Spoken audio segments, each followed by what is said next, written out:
옛날 어느 마을에 대감댁 안주인인 이 부인은 넉넉한 살림에 자식 셋 모두 잘 키워 걱정거리가 없어 보였다. 그런데 이상하게도 늘 막내 아들에게만 미안한 마음을 품고 있었다. 어머니, 서당에 다녀왔습니다. 이제는 더 이상 배울 것도 없어. 내년부터는 혼자 공부해도 될 것 같습니다. 그래, 장하구나. 그래도 네가 머리는 아버지를 닮아서 정말 다행이구나. 근데 내가 늘 너에게 미안하구나. 어머니, 왜 자꾸 미안하다 하십니까? 낳아주고 길러준 것만으로도 감사하지요. 인물도 좋고 속도 깊은 막내 아들에게 이 부인은 미안한 이유를 말해주기로 마음먹었다. 이제 너도 15살이 되었으니 좀 있으면 장가가야 하지 않겠니? 그 생각만 하면 너에게 늘 미안하구나. 어머니, 무슨 말씀이신지요? 이어미가 장남 일복이를 가졌을 때 매일 밤마다 가지가 땡겨서 가지만 먹었단다. 그래서인지 일복이 바지 속에 가지만 한 것이 자리를 잡았지. 아무튼 정말 미안하구나. 어머니, 무슨 말씀인지 모르겠습니다. 일복이 형은 얼굴도 매주 같고 머리도 영 아니잖아요. 하지만 일복이 따라다니는 계집들이 동네 한 바퀴지 않느냐. 아, 그러게 말입니다. 정말 희한하네요. 이 부인은 계속 말을 이었다. 그리고 말이다. 둘째 이순이를 가졌을 때 이어미가 매일 밤 수박을 2통씩 먹었단다. 네, 그래서요? 그래서인지 둘째 이순이 저고리 속에 수박만한 것이 2개 달렸단다. 아무튼 정말 미안하구나. 무슨 말씀인지 모르겠는데요. 이순이 누님도 개구리 발가락처럼 생겼잖아요. 그래, 하지만 이순이 따라다니는 사내들 역시 동네 2바퀴지 않느냐. 아, 그러게 말입니다. 정말 희한하네요. 근데 이어미가 널 뱃속에 가졌을 때 말이다. 네, 어머니, 말씀해 보시지요. 이상하게도 번데기가 당겨서 종일 번데기만 먹었단다. 그래서 아무래도 이어미는 내가 장가를 못 갈까 걱정이 되는구나. 그 말에 놀란 아들이 말하길. 아, 그렇군요. 어쩐지 이상하다 했는데 그것 때문이었군요. 아무튼 이어미가 정말 미안하구나. 어머니, 그것 때문에 내 젖꼭지가 이렇게 큰 거였군요.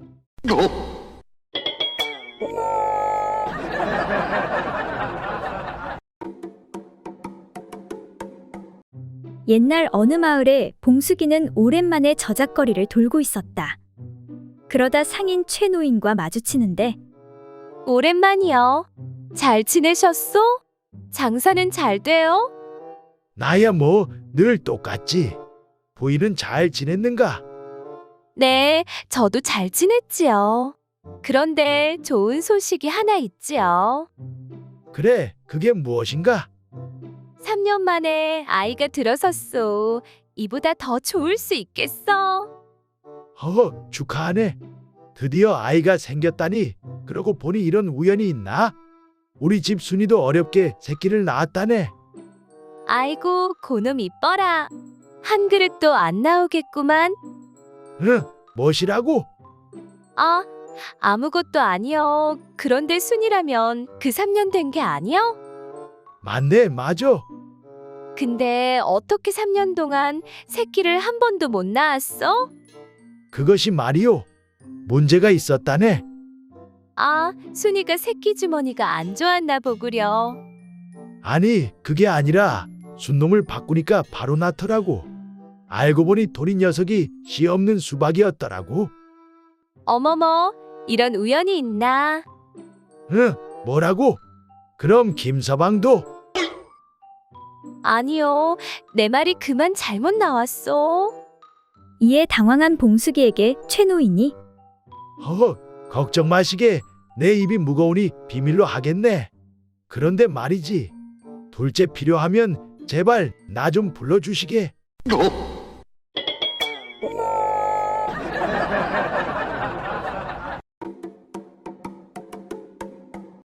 옛날 어느 마을에 덕파리와 칠복이가 주막에서 술을 한잔하고 있었다.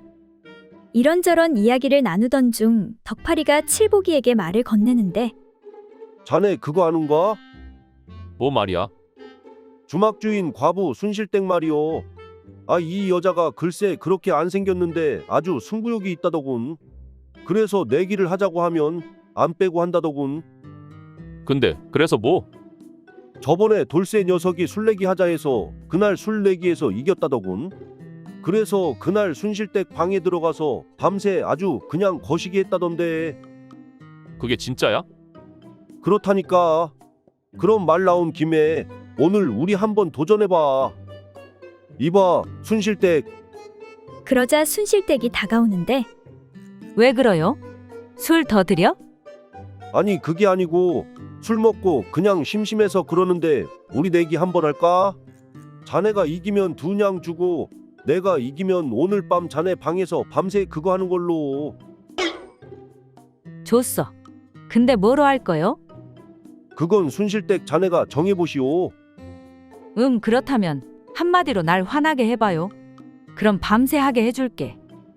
좋았어. 그럼 시작하네. 못생긴 년, 아무렇지도 않은데. 더러운 것, 전혀 화 안 나? 돼지 같은 게. 그러던지 말던지. 아따마 진짜 독하네 독해. 그럼 2냥 주시오.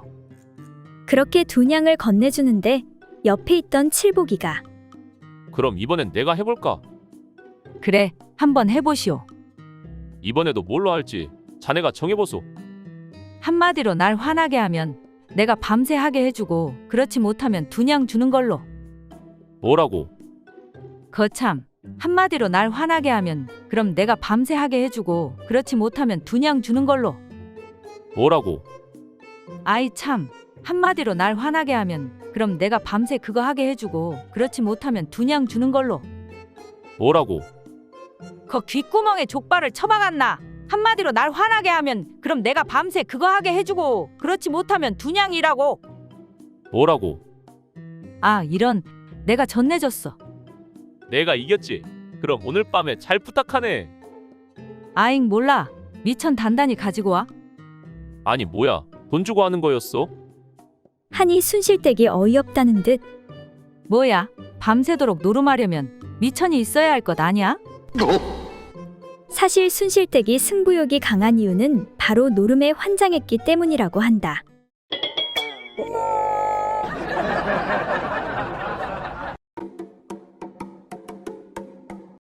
옛날 어느 마을에 몰락한 양반집이 있었는데 아비는 몇 년 전에 죽고 모녀만 가난하게 살고 있었다. 그런데 딸은 아름답고 현명하여 이웃집 양반과 정혼을 하고 혼인날을 기다리고 있었다. 그러던 어느 날 마을 불안당 덕추리가 그녀의 어미를 찾아오는데 여긴 어쩐 일로 오셨소? 아니, 춘심이가 시집 간다고요? 내 이런 말은 안 하려고 했는데 이미 춘심이는 나랑 여러 번 정을 통한 달코 다른 처자인데 이미 나한테 몸과 마음을 다 허락해놓고 시집을 간다니 그렇게는 안 되겠소. 아니, 그게 무슨 말이여? 내 딸아이와 이야기를 해보겠소. 그리고 잠시 후 어미가 딸에게 물었다. 얘야, 너 불안당 덕추리 놈하고 그렇고 그런 사이라던데 그게 사실이냐? 어디 사내가 없어서 그런 놈이랑 이 어미한테 숨김없이 말해보거라. 네, 뭐라고요? 어머니, 그게 무슨 말인가요? 절대 그런 일 없어요. 저는 그 사람 얼굴도 잘 모르고 손 한 번 잡은 적이 없어요. 아니, 그런데 그놈이 왜 그런 소리를 짓거리는 게야? 우리 집이 가난하고 못 사니까 쉽게 보고 관계를 부리는 것이에요. 상대할 것이 못 됩니다. 이런 천하의 고얀 놈을 봤나? 춘심이의 어미는 덕추리를 관아에 고하여 벌주기로 결심하였다. 그런데 사또 앞에서 둘은 서로의 말이 옳다고 주장하였고 사또는 고시마다 따로 불러 묻는데 그래, 내가 저 처녀와 여러 번 정분을 나누었다 하니 처녀의 용모에 대해 반드시 알고 있을 것이다. 만약 틀리면 가만두지 않을 것이다. 덕출은 사또에게 상세히 고하였고 춘심이를 불러 들어보니 덕추리의 말과 틀림이 없었다. 사실 덕추리는 남몰래 사람을 시켜 미리 춘심이에 대해 알아낸 것이었다. 춘심이는 덕추리가 관계를 부려 사또의 판결이 어려워진 것을 알고 꾀를 내어 말하기를 사또, 몇 가지 더 고할 것이 있사옵니다. 그래, 말해보거라. 사실 제 왼쪽 가슴 밑에 큰 반점이 있는데 그 위에 털이 여러 가닥 나 있습니다. 뿐만 아니라 다리에 털이 무성하고 가슴은 짝가슴에 배꼽은 참외 배꼽이고 방댕이에 심한 치질이 있고 등에는 용문신이 있습니다. 만약 그 자가 그걸 알지 못한다면 어찌 저와 정을 통하였다 하겠습니까? 이에 사또는 덕추리를 불러 다시 묻는데 내가 처녀와 상통하였다 하니 남이 볼 수 없는 곳에 어떤 별다른 것이 없더냐? 그런데 사람을 시켜 이미 엿들은 덕추리는 머뭇거리며 예, 사또. 저기 그러니까 그 무엇이냐?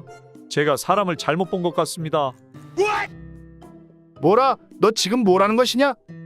예, 그러니까 제가 시력이 안 좋아서 사람을 잘못 본 것 같습니다. 저와 정을 통한 처녀는 춘심이가 아니라 춘자입니다. 이놈, 그 말이 사실이렸다. 춘자라면 맨손으로 소도 때려잡는다는 그 처녀가 아니더냐? 만약 거짓이면 살아남지 못할 것이다. 네, 사또. 그렇게 춘심이는 지혜를 발휘해 이웃집 양반과 혼인하였고 덕추리는 춘자와 혼인하였다고 한다.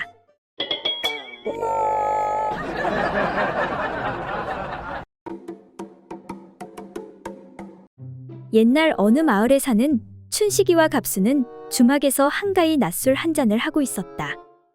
이런저런 이야기를 하다가 춘식이가 최근에 들은 소문에 대해 이야기하였다. 자네 그거 소문 들었는가? 그 최대감 영감님 말이야. 그 최대감 당연히 알지? 우리 마을에서 돈이 가장 많다는 그 영감님이 아니야. 하도 돈이 많아서 볼일 보고 뒤도 비단으로 닦는다는 소문이 있던데 그게 정말 사실인 거야? 아니 그게 아니고 글쎄 그 영감님이 말이야. 18살 계집을 첩으로 들였다지 뭔가. 거참 노인네가 팔팔하고만 팔팔해. 80 노인이 그 나이에 거 무리하는 거 아닌지 몰라. 아무튼 정말 부럽다, 부러워. 뭐 그렇긴 해도 그 대감님이 어려운 사람들에게 쌀도 나눠주고 좋은 일도 많이 하니까 마냥 욕하기도 좀 거시기 하네. 이에 춘식이가 한마디 하는데 그건 그렇고 내가 문제 하나 낼 테니 한번 맞춰보시게. 80살 노인하고 18살 처녀가 하룻밤을 보내게 됐소. 그런데 다음날 아침에 눈을 떠보니 한 사람이 죽어 있는 거야. 과연 누가 죽어 있었을까? 갑수가 잠시 고민하다 말하길 아마도 80살 노인이 아닐까. 왜 그렇게 생각하는가? 그거야 보나마나 처녀가 그 노인의 재산을 가지려고 해쳤거나 아니면 늙은 노인이 밤새 힘쓰다가 골로 간 거겠지. 아니야, 18살 처녀야. 무엇 때문에 그런가? 그건 바로 식중독 때문이지. 식중독? 그게 무슨 소린가? 그거야, 유통기한이 한참 지난 걸 먹었으니까 처녀가 골로 가는 거지. 거참 말되는구먼. 그때 주막집 주인이 지나가며 말하는데 그건 내가 잘 아는데 아마 둘 다 죽었을 것이오. 아니, 왜 그렇게 생각하는가? 이에 주모가 말하길 처녀는 유통기한이 한참 지난 상한 걸 먹었고 영감은 아직 덜 익은 고기를 날로 먹었으니 둘 다 골로 간 것이 아니오.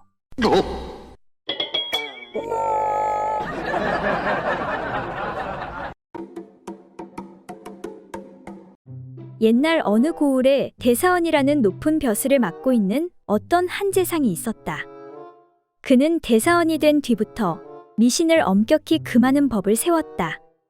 이제부터는 성황당이나 잡귀신에게 제사를 올리지 않도록 하여라. 그런데 이 재상은 색을 밝혀 한밤중만 되면 언제나 알몸으로 계집종의 방에 숨어 들어가 몰래 재미를 보곤 하였다. 아이고 사모라, 요 이쁜 것 내가 너 때문에 산다 살아.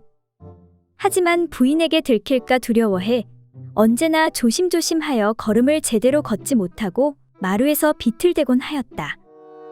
그런데 부인은 일찍부터 그 일을 다 알고 있었지만 일부러 모른 척하고 있었다. 하루는 재상이 일찍 퇴근하고 집으로 돌아오는데 집안에서 구판이 크게 벌어졌는지 둥둥 북치는 소리가 저 멀리까지 들려오는 것이었다. 몹시 화가 난 재상은 사랑채로 종을 불러들여서 물었다. 아니, 내가 미신을 엄격히 금하게 하였는데 우리 집에서 이게 대체 무슨 소리냐? 마님께 말씀을 올려도 도무지 듣지를 않으시니 소인이 어찌할 수가 없었습니다요.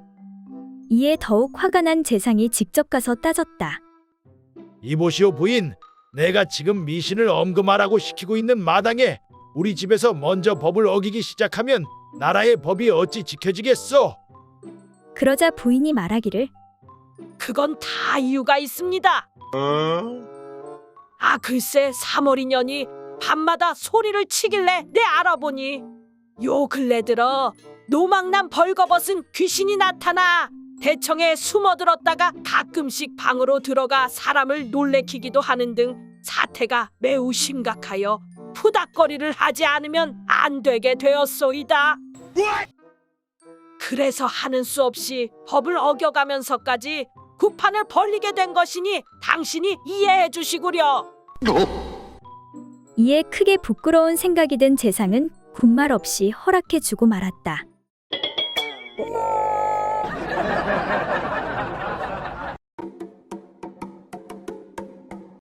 어느 날 하늘나라의 선녀가 지상에 있는 선녀탕으로 내려와 목욕을 즐기고 있었다. 개운해. 목욕을 다 마친 선녀가 하늘로 올라가기 위해 날개옷을 찾으니 옷이 없었다. 옷이 없어진 사실을 안 선녀는 몹시 당황하기 시작했다.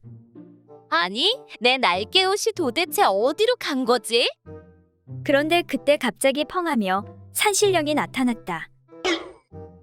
옷도 옷이었지만 불쑥 나타난 산신령 때문에 놀란 선녀는 얼른 두 손으로 자신의 위쪽을 가렸다. 산신령이 선녀에게 말했다. 지금 무엇을 찾고 있는 것이냐? 잃어버린 저의 날개옷을 찾고 있습니다. 그렇단 말이지. 그럼 잠시만 기다리고 있거라. 잠시 후 다시 나타난 산신령이 말했다. 자, 여기 이 금 날개 옷이 내 옷이 맞느냐? 그 날개옷은 제 것이 아니옵니다. 그래, 그렇다면 잠시만 더 기다리고 있거라. 잠시 후 다시 나타난 산신령이 말했다. 그럼 이 은 날개 옷이 내 옷이 맞느냐? 아닙니다. 제 옷은 그냥 평범한 보통 날개옷입니다. 그러자 산신령이 웃으며 말했다. 정말 정직한 선녀인지고. 그런데 선녀야, 아까부터 말인데 아래쪽이 전부 다 보이느니라. 그 말에 깜짝 놀란 선녀가 급히 두 손을 내려 아랫도리를 가렸다. 그러자 산신령이 다시 웃으며 말했다. 가리긴 뭘 또 가리느냐? 이제 볼 거 다 봤으니 보답으로 날개옷 전부 다 가지고 돌아가도록 하여라.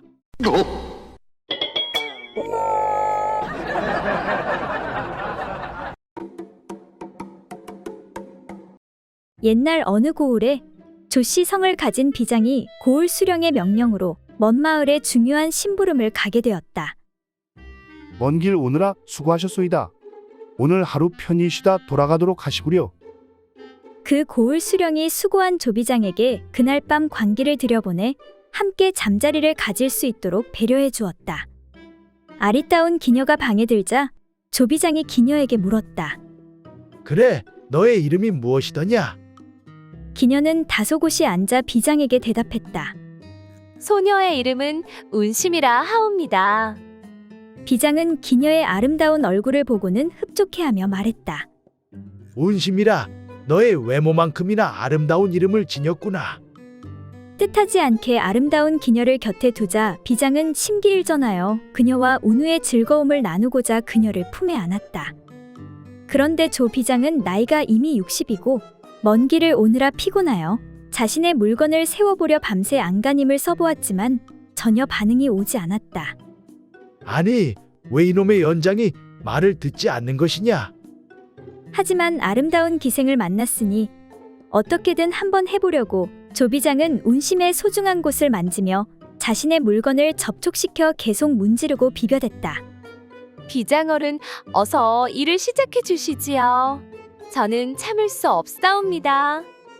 운심은 한창 젊고 욕구가 왕성한 몸인지라 그만 먼저 흥분하여 왈칵 뜨거운 애액을 쏟아내고 말았다. 그러나 조 비장은 한참을 시도하여도 자신의 물건이 제 기능을 하지 못하고 말았다. 결국 조비장은 운심의 몸에서 나온 축축한 체액이 손에 느껴지자 미안한 생각이 들어 슬그머니 뒤로 물러났다. 이거 정말로 미안하게 되었구나. 내 먼 길을 오느라 몸이 피곤해서 그만. 라고 하며 기녀의 이름과 자신의 성인 조라는 글자를 넣어 시를 하나 지어 읊었다. 운심무의 출수. 운심은 생각 없이 물을 쏟아내는데 조건 비지환. 조씨는 날다가 지쳐 그만 돌아올 줄 아는구나. 이에 화가 난 기녀가 아니 비장어른 그 조씨란 놈이 한 번도 나른 적이 없는데 도대체 언제 지쳐 돌아갔단 말이옵니까?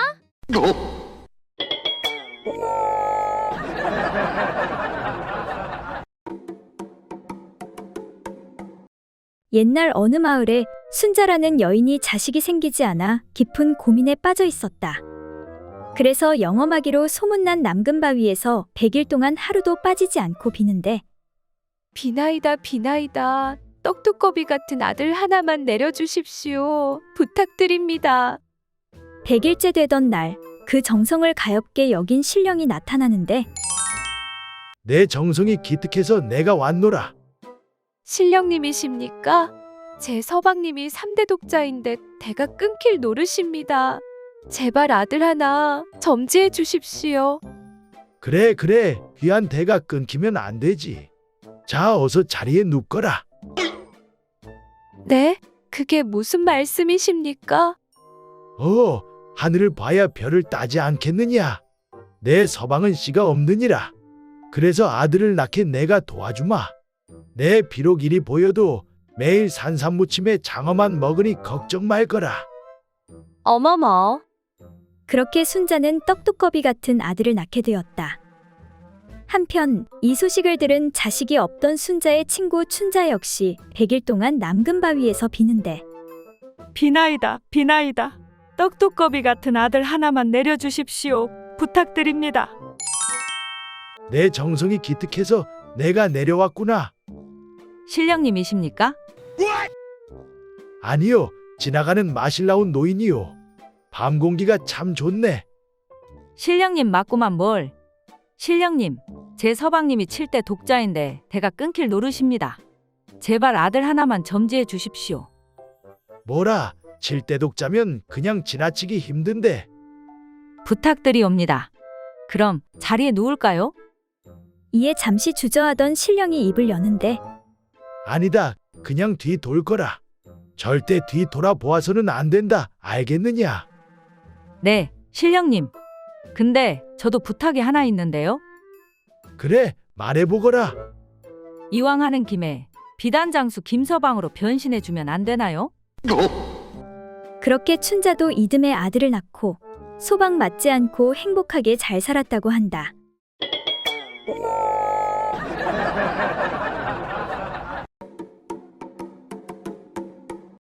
옛날 한 호걸 장군이 넉넉한 살림살이에 아무 어려움 없이 한평생 살다가 늙어 병이 들어서 의원을 청해 진맥을 부탁했다. 내 나이가 많아 기운이 쇠잔해져 병이 난 것 같으니 자네가 내 병을 고쳐주면 많은 보상을 하겠네. 이 말을 들은 의원이 방안을 한 바퀴 둘러보니 장군은 비단 이불을 덮고 누워있고 옆에는 아름답게 치장한 여인들과 각종 악기가 나열되어 있고 앞쪽에는 술과 고기가 차려진 상이 놓여 있었다. 의원은 아무 말 없이 진맥을 한 다음 엄숙한 표정으로 말했다. 장군님, 잘 들으십시오. 병을 고치고 더 오래 장수하시려면 기생과 악기들을 모두 치우고 앞에 놓인 술상도 물리치셔야 합니다. 이러한 것들을 가까이 하지 않으셔야 병을 고칠 수 있습니다. 이 말을 들은 장군은 손을 좌우로 내저으며 말했다. 의원 양반, 내가 병을 고쳐 오래 살려고 하는 것은 이런 것들을 더욱 즐기면서 살고자 함인데 만약 이것들을 치우라고 하면 100년을 더 산다고 해도 하지 않겠네. 자네는 그냥 물러가게라. 그리고 며칠 후 옛날에 알고 지내던 선비 한 사람이 병문안차 방문하여 이렇게 말했다. 장군께서 마땅히 술과 고기를 물리치고 연부를 부지런히 하시면 극락세계로 가실 수 있을 것입니다. 이 말에 장군이 큰 관심을 가지고 물었다. 이 사람아, 거기 극락세계에 가면 돼지고기와 술 그리고 예쁜 기생들도 있는가?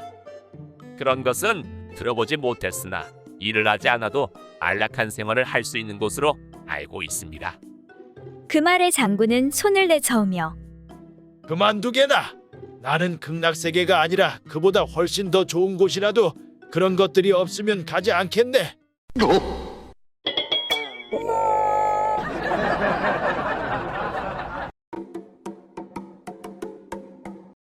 옛날 어느 마을에 양찬봉이란 노인이 사윗감을 찾고 있었다.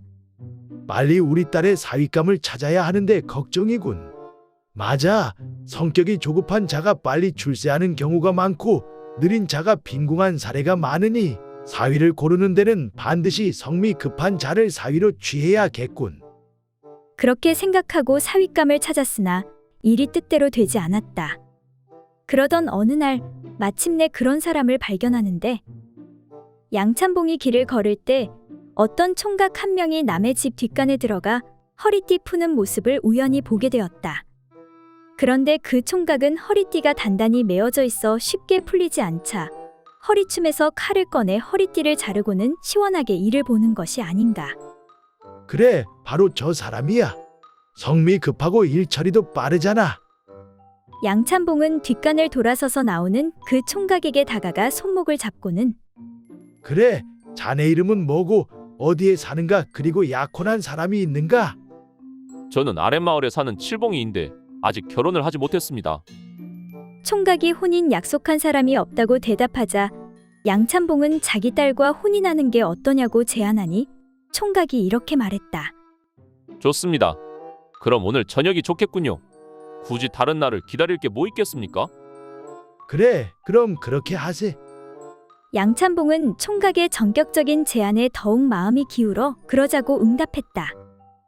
하여 양찬봉은 먼저 집으로 가서 딸의 혼례 준비를 마쳤고 해가 저물기도 전에 그 총각이 나타났다. 그날 저녁 성례가 이루어졌고 밤이 되어 첫날 밤을 치르게 됐다. 양찬봉은 흐뭇한 마음이 되어 사랑채로 가서 쉬었다. 그런데 새벽 닭이 울 무렵 신방에서 신부의 울음소리가 크게 들리는 게 아닌가. 원하던 사위를 얻었다는 만족감에 느긋하게 잠자던 양찬봉은 깜짝 놀라서 신방으로 달려갔다. 아니, 이게 어찌된 일인가? 왜 딸아이가 울고 있는 게요? 하니 사위가 이렇게 설명했다. 장인어른, 우리가 어제 잠자리를 가졌는데 어찌하여 아직 임신하지 못한 것입니까? 그러니 이렇게 계속 화를 낼 수밖에 없지요. 아니, 아무리 그래도 그건 너무 이르지 않나? 이에 딸이 흐느끼며 말하는데 그럼 서방님, 작년에 낳은 아이라도 데리고 올까요?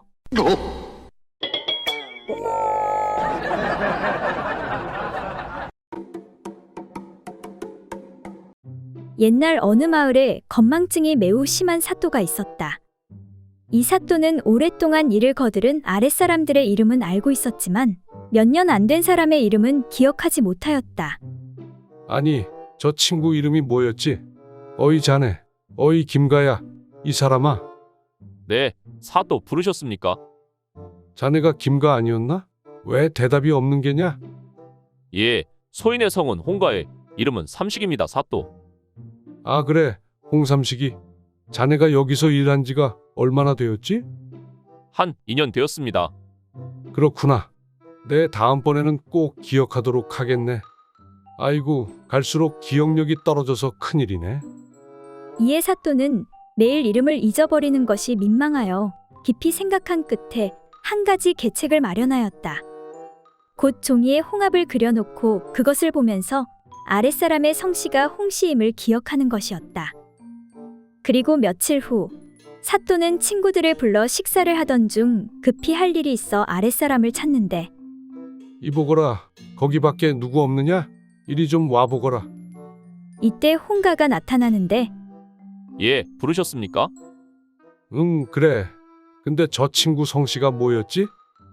사또는 또 기억을 못하면 섭섭해할 것이라 생각해 종이를 꺼내 그림을 봐도 도무지 기억이 나지 않는 것이었다. 아니, 내가 이걸 왜 그렸지? 이 친구 성이 뭐였지? 그런데 사또가 그림을 다시 보니 마치 여자의 그것처럼 보이는 것이 아닌가. 이에 무릎을 탁 치며 그래, 보가야. 자네 성씨가 보가가 맞지? 아니옵니다, 사또. 소인의 성은 보가가 아니옵니다. 이때 옆에 있던 친구가 이런 무식한 양반아, 세상에 보가가 어디 있나? 자네 머리는 젊을 때나 지금이나 똑같군. 나 역시 그림을 보니 딱 하나 생각나는 게 있는데. 하며 말하길 그럼 자네 성씨가 옥가가 아닌가? 소인의 성은 옥가가 아니옵니다. 이에 다른 친구가 말하길 이런 멍청한 친구들 같으니라고 먹물개나 먹은 양반들이 왜 그러는가? 내가 그림을 보니까 딱 그걸 놓고 들락날락 하고 싶은 생각밖에 안 드는데 그러니 자네 성씨가 박가가 아닌가?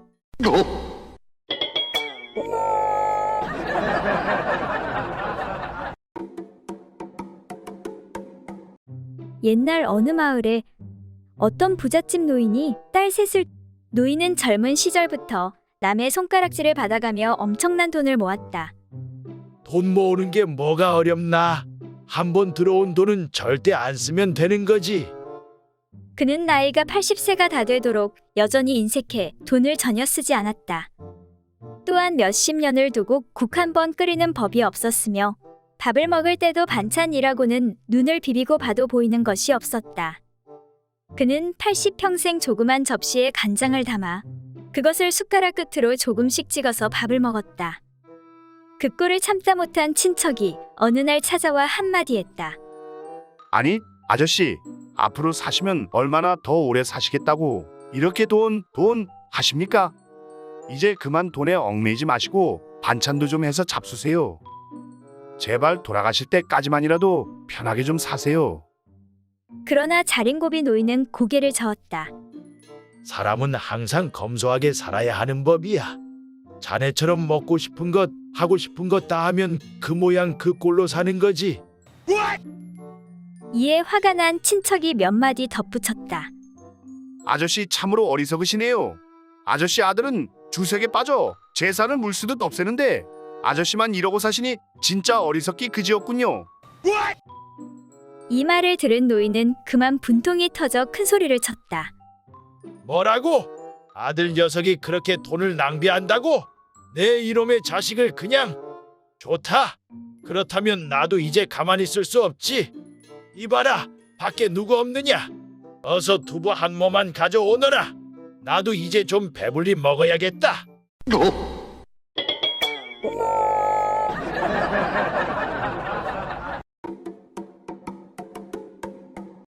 옛날 어느 마을에 최대감과 그 집 여종인 달자는 서로 그렇고 그런 사이였다. 그 둘은 집안 사람들 몰래 만나고 있었고 아무도 그 사실을 모르고 있었다. 아이고 달자야, 네가 없었으면 내가 무슨 낙으로 살았을꼬. 이거 얼마 안 되지만 새 옷이라도 하나 사 입도록 하거라. 내 오늘 밤 자시에 내 방으로 갈 테니 기다리고 있거라. 대감마님도 참 어젯밤에도 오셔놓고. 그러던 어느 날 손녀딸이 대감마님에게 물었다. 할아버지, 나 궁금한 게 있는데. 그래, 옥경아, 뭐가 그렇게 궁금한 것이냐? 할아버지, 내가 사흘 전 밤에 본 게 있는데. 그래, 뭘 봤는데? 뒷간 다녀오다 봤는데 달자방에 왜 할아버지가 있었어? 그리고 왜 달자가 할아버지 배 위에서 방방 뛰는 거야? 깜짝 놀란 대감은 서둘러 둘러대기 시작했다. 아, 그게 말이지. 할아버지가 요즘 배가 많이 나왔잖니. 그래서 달자가 할아버지 배에 바람을 빼주려고 그랬단다. 아, 그랬구나. 그럼 나도 할아버지 배에 바람 빼는 거 도와줄까? 아니다. 넌 아직 어려서 안 된단다. 아무튼 이건 어른들 일이니 걱정하지 말고 너는 내 할 일이나 하면 된단다. 그리고 아무에게도 네가 본 걸 말하지 말거라. 특히 할머니한테는 절대로 말하면 안 된단다. 알겠지? 이에 손녀가 말하길. 그럼 어쩔 수 없지 뭐. 그런데 할아버지 배에 바람 못 뺄 텐데. 허허, 그런 건 걱정하지 말래도. 안 되면 또 다른 거 하면 된단다. 할아버지, 아무튼 그 방법은 절대로 안 되니까 이제 하지 마. 이에 궁금한 생각이 든 최대감이 손녀에게 물었다. 그래, 그럼 도대체 뭐 때문에 안 된다는 것이냐? 그러니까 할머니가 몇 년 전부터 돌쇠배에 바람 빼주고 있는데 아무 소용 없어.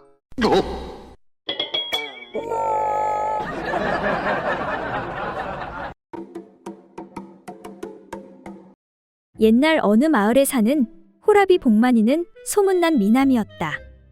어느 날 복만이는 자신의 고민을 마을에서 현명하기로 소문난 박노인에게 털어놓았다. 어르신, 제가 요즘 본의 아니게 죄를 짓고 있습니다. 아니, 너같이 착실한 녀석이 죄를 짓다니 그게 도대체 무슨 소린가? 제가 외로움에 눈이 먼 나머지 그만 해서는 안 될 짓을 하고 있습니다. 그래, 한번 자세히 말해보거라. 우리 마을에 순자댁이라고 있지 않습니까? 그 건어물 장수 강세 부인 말입니다. 아, 나도 알지.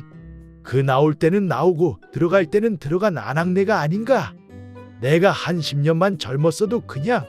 그런데 시집을 잘못 갔다는 소문이 있던데 서방이 아주 대단한 폭군이라 계집질에 걸핏하면 부인에게 폭력을 행사한다던데.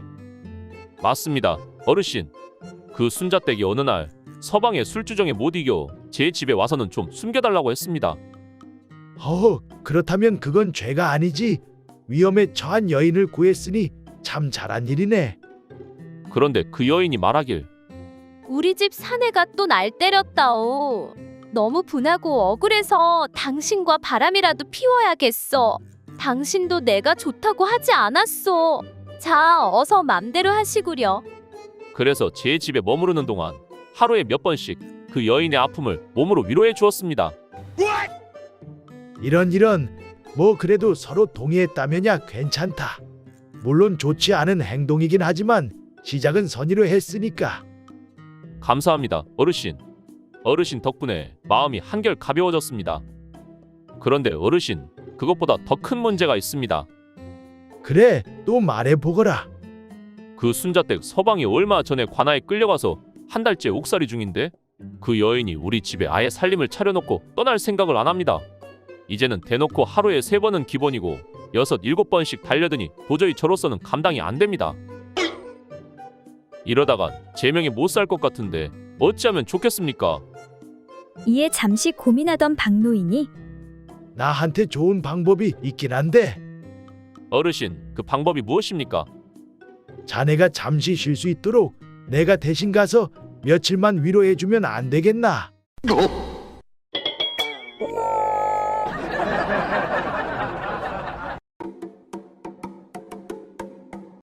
옛날 어느 마을에 이미 홍기가 한참 지난 팔봉이는 장가가기를 간절히 원했다. 그러다 소문을 듣게 되는데 마을의 처녀 달래가 고운 얼굴에 비해 머리가 띠래 살살 어르고 달래면 달라는 대로 다 준다는 소문이었다. 그래, 달래를 꼬셔서 내 색시로 삼아야겠다. 마침 달래가 나타나자 팔봉이는 용기를 내는데, 아니, 달래야, 이거 오랜만이야. 그래, 오랜만이네. 그게 할 말이 있는데. 나한테. 그게 그러니까 오늘 나랑 물레방아 갈래? 좋아. 정말? 그럼 이따 밤에 물레방아에서 보자. 그리고 그날 밤 둘은 물레방아 앞에서 만나는데, 달래야, 정말 나왔구나. 당연하지. 약속했으니 지켜야지. 그래, 그럼 안으로 들어갈까? 좋아. 이거 참 일이 순조롭게 진행되는구나. 그리고 잠시 후 거사가 끝나고, 달래야, 사랑해. 너 정말 끝내주는구나. 난 너랑 혼인하고 싶어. 내 마음은 어떠니? 글쎄, 그건 좀 곤란한데. 왜? 따로 만나는 남자 있어? 그건 아닌데 너랑은 할 수가 없어. 왜? 우리 집이 그래도 나름대로 먹고 살만한 거 알고 있잖아. 내가 고생 안 하게 해줄게. 나도 그러고 싶은데 우리 가족은 다 가족끼리 결혼한단 말이야. 아니, 그게 무슨 말이야? 엄마는 아빠랑, 할아버지는 할머니랑, 이모는 이모부랑, 작은 아버지는 작은 어머니랑. 그러니까 나도 가족이랑 결혼해야지. 이런 생각보다 더 띨띨하구나. 그러나 달래를 놓치기 싫었던 팔봉이는 달래야, 그거라면 걱정 안 해도 돼. 내가 너보다 나이가 많잖니. 그러니 너랑 나랑은 오빠 동생 사이가 되는 게 아니니? 그렇긴 하네. 그리고 말이야, 아까 널 즐겁게 해준 녀석이 말이지. 그래, 그놈 참 조그만 놈이 재주가 있더구나. 사실은 그 녀석이 내 작은 오빠란다. 그렇게 팔봉이는 띨띨한 달래를 꼬셔 마침내 장가를 갈 수 있었다고 한다.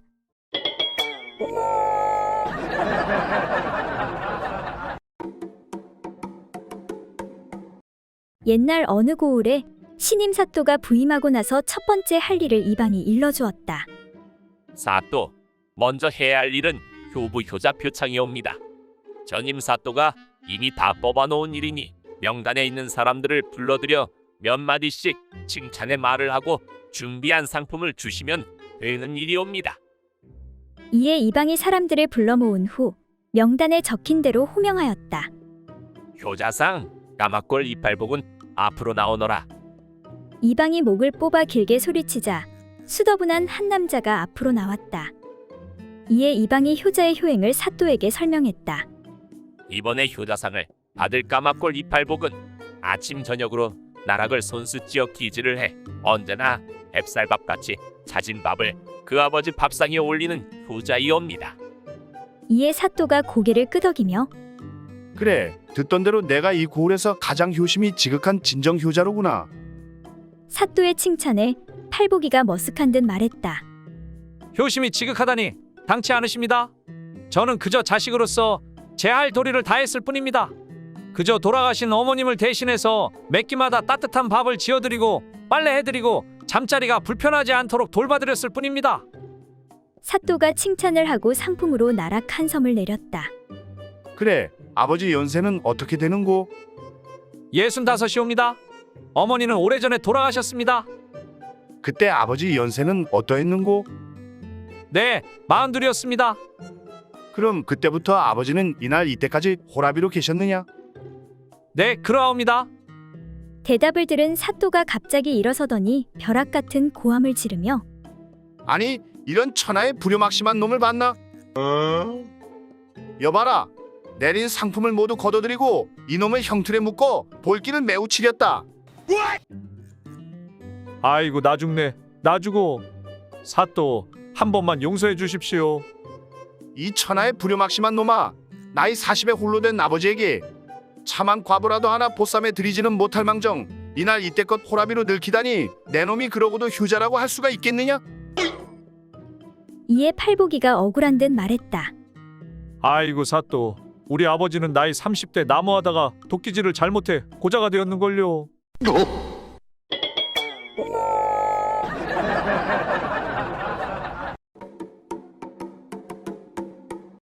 옛날 어느 고을에 한 선비가 아내와 첩을 한 집에 두고 살았다. 그런데 아내와 첩이 허구한 날 다투는 것이었다. 어째서 날마다 싸움만 하고 집안을 이렇게 어지럽게 하는 것이오? 아직 살 날이 많이 남았으니 제발 사이좋게 좀 지내시오. 하루는 선비가 밖에 외출했다가 돌아오니 마침 또 아내와 첩이 심하게 다투고 있는 것이었다. 이 모습을 본 선비는 큰 소리로 화를 내며 아니, 내가 그렇게 싸우지 말라고 타일렀건만 이게 무슨 짓들이오? 하고는 첩의 머리채를 움켜잡고서 내 이런 여자는 당장에 때려 죽여야 하겠소. 하고는 첩을 방 안으로 끌고 들어가는 것이었다. 잠시 후 화가 좀 가라앉은 아내가 정말 첩을 때려 죽이면 어쩌나 하고 애를 태우다 가만히 그 방문 앞에 가서 들으니 첩을 끌고 들어간 남편이 아무 소리도 없는 것이었다. 그래서 아내는 더 가까이 가 문틈으로 들여다보고는 깜짝 놀랐다. 남편은 첩을 눕혀놓고 그 위에 엎드려 둘이 한창 좋아하고 있는 것이었다. 이에 밖에서 아내가 소리쳤다. 아니, 세상에 때려 죽인다고 하더니 이게 도대체 무슨 짓이오? 화가 치민 아내가 문을 열고 들어와 아이고 분해, 아이고 분해. 그 모양으로 때려 죽이려거든 나도 좀 때려 죽여 주시오. 내가 못 산다, 못 살아. 하고는 밖에다 대고 소리쳤다. 얘 떡새야, 밖에 없느냐? 예 마님 부르셨습니까? 떡새야, 제발 부탁이니 나 좀 때려 죽여다오.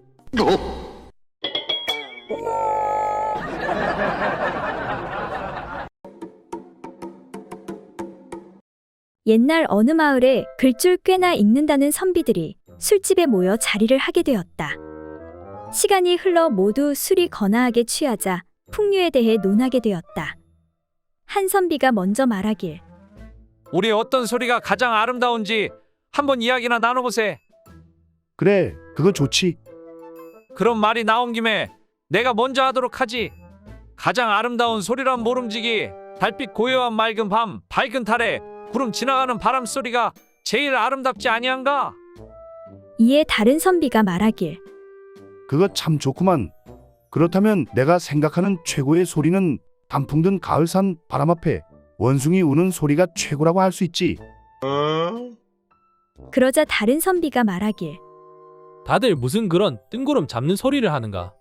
내 생각엔 새벽 창가에 졸음이 밀리는데 술독에서 졸졸졸 술 거르는 소리가 제일이고 말고 그 소리만 들으면 자다가도 정신을 번쩍 차리지. 이어 옆에 선비가 말하길. 다들 점잖은 척 하기는 우리들 사이에 무슨 체면을 따지시나. 내 생각엔 뭐니 해도 가장 듣기 좋은 소리는 말이야. 야심한 밤 물레방앗간에서 들리는 가죽 방아 찍는 소리가 최고 아니겠는가? 그때 마지막 선비가 말하길. 정말 자네의 재치는 못 당하겠군 그래. 모두들 말이 다 일리가 있지만 내가 가장 좋아하는 소리는 뭐니 해도 누가 내 대신 술값 계산해 주는 소리라네.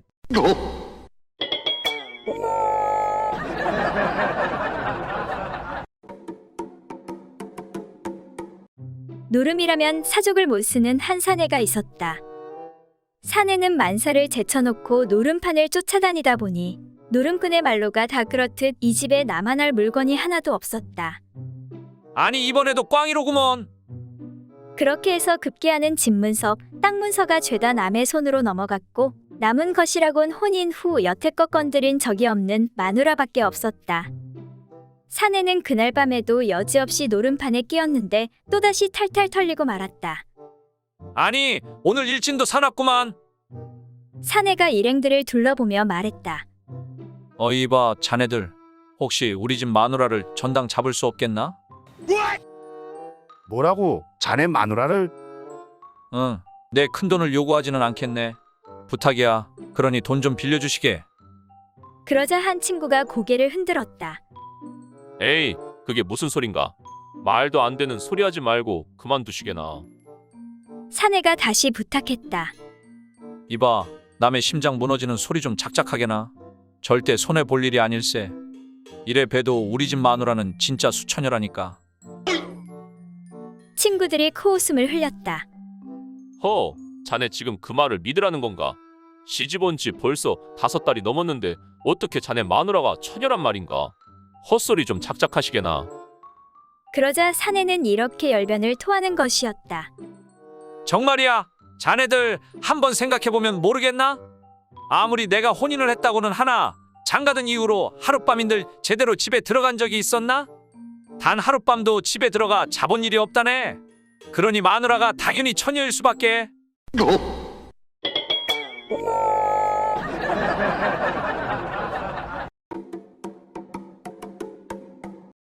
옛날 어느 마을에 손버릇이 안 좋은 상구가 있었다. 상구는 이 집 저 집 다니며 살림을 털어 생계를 이어갔는데 아까 보니 이 집 주인장이 나가는 것 같더만. 오늘은 이 집을 한번 털어볼까? 그렇게 상구는 방 안으로 들어가는데 아무리 방을 뒤져도 괜찮은 살림살이가 나오지 않았다. 아니, 뭐 이런 거지 깽깽이 같은 집구석이 다 있어. 가져갈 게 하나도 없네. 그래, 그렇다면 이불이라도 가져가야지. 상구는 이불을 챙겨 나오다 그때 집주인인 순덕이를 만나게 되는데 아니, 당신은 누구시오? 왜 남의 집에서 이불을 가지고 나오는 것이오? 이런, 큰일 났다. 상구는 바로 도망을 가는데 도둑 잡아라, 도둑. 상구는 이불을 가지고 도망가고 순덕이는 이를 놓치지 않고 쫓아가는데 저 여편네 더럽게 잘 따라오네. 무슨 여자가 저렇게 달리기를 잘해? 한참을 도망가다 상구는 도저히 안 되겠다 싶어 꾀를 내어 필살기를 쓰는데 야, 이 도둑놈아. 내 이불 내놔라. 어디 가져갈 게 없어서 남의 이불을 가져가냐? 하니 상구가 야, 이 나쁜 년아. 너가 다른 남자와 서방질을 했으면서 왜 내가 사준 이불을 내놓으라는 것이냐? 서방질하는 너하고 살기 싫다. 내 이불을 가지고 집을 나가는데 대체 무슨 소리를 하는 거냐? 내가 왜 내 이불을 두고 가야 하는 거지? 이건 내가 산 내 이불이다. 아니, 그게 무슨 지렁이 하품하다 턱 빠지는 소리여. 상구가 하도 능청스럽게 소리를 지르니 주위 사람들이 지켜보고 순덕이를 나쁜 여자라고 욕하자 순덕이는 부끄러워 아무런 변명도 못하는데 이런 나쁜 년. 어디서 서방질이야. 천벌을 받을 것이다. 하니 순덕이도 지지 않고 받아치는데 그래도 이불은 놓고 가시오. 어젯밤에 당신이 이불에 똥 싼 건 빨고 가야 할 것 아니오.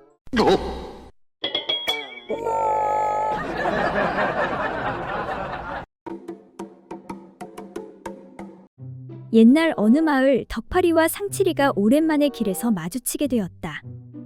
덕파리는 여자가 넘쳐났고 상칠이는 세상 순진한 노총각 사내였다. 그런데 상칠이의 얼굴이 누구에게 얻어맞았는지 눈탱이가 밤탱이가 되어 있는 게 아닌가. 아니, 상칠이 자네 얼굴이 왜 그런 것이야? 그러니까 그게 말일세. 강도라도 당했는가? 세상에 요즘에도 산적대가 있다니? 그게 아니야? 그러면 왜 그래? 도박이라도 했는가?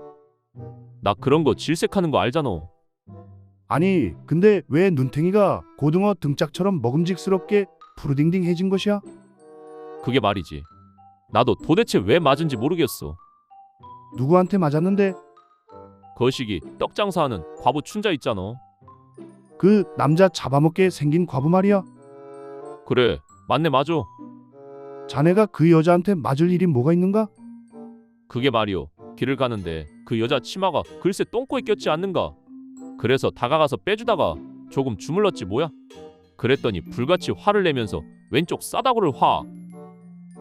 이 친구야, 자네가 잘못했구만 뭐. 그런데 오른쪽은 왜 그래? 그리고 다시 가는데 생각해보니 내가 잘못했구나 싶어서 다가가서 원래대로 치마를 다시 똥꼬에 끼워 주려다가 조금 주물렀더만 반대쪽 싸다구를 그냥 화. 에라이, 이 미련한 친구야. 자네가 왜 여자가 없는지 알겠구만. 들어보니 맞을 만한 짓을 했구먼 그려. 하니 상칠이가 말하길 그래도 넣어줄 땐 손 말고 다른 걸 이용해서 넣어주었다네.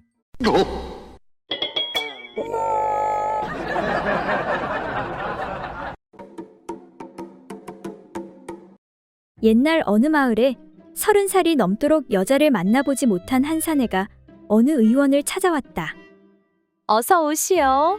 어떻게 오셨어? 안녕하시오. 내 소문을 듣고 멀리서 왔는데 의원님 안 계시오? 조금 전에 왕진 갔는데 무슨 일로 그러시오? 나한테 말해보시구려. 그러니까 부끄럽지만 내 나이 30이 넘도록 여인을 만나본 적이 없는데 내 듣기로는 여기 의원에 그 피우기만 하면 향기로 여인을 바로 꼬실 수가 있다는 그 신비한 향초가 여기에 판다는 게 맞소? 맞소. 잘 찾아오셨소이다. 그렇지 않아도 마침 딱 한 개 남았다오. 정말 다행이구려. 한 개에 얼마나 하오? 30냥이요. 아니 무슨 향초 하나가 그리 비싸단 말이오? 이건 중국 왕족들이나 쓰는 귀한 향초란 말이요. 내 멀리서 왔는데 좀 깎아주시오. 좋소. 20냥에 드리리다. 정말 고맙구려. 그렇게 사내는 값을 지불하고 나가려다 머리가 번뜩하는데 요즘 사기꾼이 너무 많아서 그런데 내 한번 시험해봐야겠소. 사내는 그 자리에서 향초를 피우는데 방 안에 향내가 가득해지자 여인이 말하길 어머머, 자기 너무 멋있어. 나랑 지금 한번 하는 게 어떻소? 어라, 이거 진짜 효과가 있네. 사기가 아니야. 그런데 여기서 괜찮겠소? 뭐 어떻소? 빨리 나 후끈후끈 도저히 못 참겠어. 그렇게 거기서 바로 거사가 이루어지게 되었다. 정말 고맙소이다. 복 받을 것이오. 감사하오. 그때 여인의 서방인 의원이 들어오는데 아니 이게 뭐요? 당신은 왜 벗고 있고 저 도망가는 사내는 뭐야? 둘이 뭔 짓거리를 하고 있었던 것이오? 이에 여인은 사실대로 다 이야기를 하는데 야 이 여편네야 그걸 자랑이라고 말해? 오늘 너 죽고 나 죽자? 아니, 여보 그럴 수밖에 없었어. 뭘 잘했다고 말대꾸야? 아니, 생각해 보시오.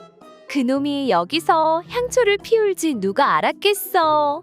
그런데 내가 넘어간 척 안 하면 당신이 사기꾼인 거 다 들통나는데 그러다 관아에 고발이라도 하면 어떡하오? 이에 할 말이 없어진 의원은 잠시 생각하다 다시 화를 내는데 아니 그건 어쩔 수 없다지만 당신은 왜 맘대로 열량이나 깎아주는 것이오?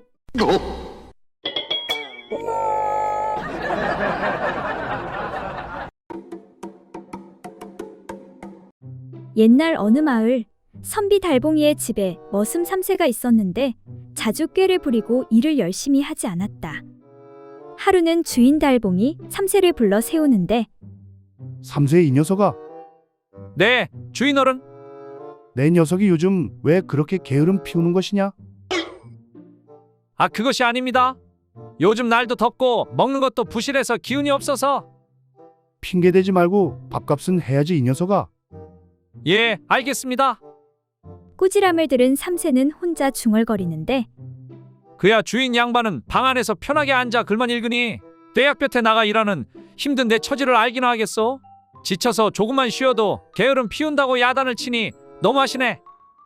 이 말을 들은 달봉이 3세에게 말하기를 3세 이 녀석아, 내 생각에 나는 편안히 놀고 너만 힘든다고 여기는 것 같은데 그렇다면 너와 내가 하는 일을 바꿔보자꾸나. 내 오늘부터 너처럼 옷을 입고 들에 나가 일을 하겠다. 대신 너는 내가 입는 옷을 입고 망건과 갓을 쓰고 행전에 버선까지 착용하고 책상에 꿇어앉아 맹자를 배우기 바란다. 아이고 주인어른, 그 정도야 식은 죽 먹기죠. 분명 그 말 후회하지 마십시오.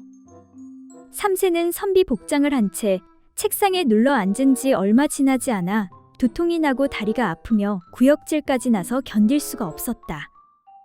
아이고 주인어른, 쇳내가 하던 일은 오히려 쉽고 방 안에서 글 공부를 하는 게 훨씬 더 어렵습니다. 앞으로는 깝죽대지 않고 게으름 안 피우고 열심히 일하겠습니다. 그래, 이제 알겠느냐? 양반의 일이 보기에는 쉬운 것 같지만 실제로는 매우 어려운 것이란다. 예, 어르신 잘 깨우쳤습니다요. 그래, 그럼 나는 기방에 가서 매월이랑 저녁 먹고 놀다 올 테니까 너는 그만 가서 장작이나 패거라. 그 후로 3세는 더욱 게으름을 피웠다고 한다.